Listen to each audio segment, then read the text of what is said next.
ঈদ কবে জানেন? হ্যাঁ, সৌদি আরব সহ মধ্যপ্রাচ্যের দেশগুলোতে ২০২৬ সালের পবিত্র ঈদ উল ফিতরের সম্ভাব্য তারিখ জানিয়েছেন আমিরাত জ্যোতির্বিদ্যা সোসাইটির চেয়ারম্যান ইব্রাহিম আল জারওয়ান।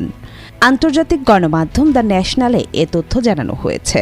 আমিরাত জ্যোতির্বিদ্যা সোসাইটির চেয়ারম্যান বলেন, এবছর আরব বিশ্বে রমজান মাস ৩০ দিন পূর্ণ করবে। শাওয়াল মাসের প্রথম দিন হতে পারে ২০ মার্চ।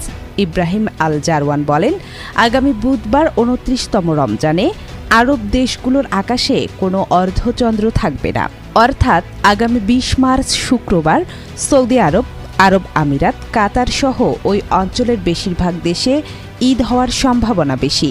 এছাড়া Sharjah academy for astronomy, space science and টেকনোলজির জ্যোতির্বৈজ্ঞানিক পর্যবেক্ষণ কেন্দ্রের হিসাব অনুযায়ী হিজরি ১৪৪৭ সনের রমজান মাস ৩০ দিন পূর্ণ হবে। ফলে ২০ মার্চ শাওয়াল মাসের প্রথম দিন হবে। এদিনই সংযুক্ত আরব আমিরাতে ঈদ উল ফিতর পালিত হওয়ার সম্ভাবনা রয়েছে। জ্যোতির্বিজ্ঞানীরা জানান, ১৮ মার্চ রমজানের ২৯তম দিন। এদিন স্বাভাবিকভাবে নতুন চাঁদ দেখা সম্ভব হবে না, কারণ পশ্চিম আকাশে সূর্যাস্তের আগেই চাঁদ অস্ত যাবে। ফলে ওই সন্ধ্যায়ও রমজান চলবে এবং ১৯ মার্চ রমজানের ৩০তম দিন পূর্ণ হবে।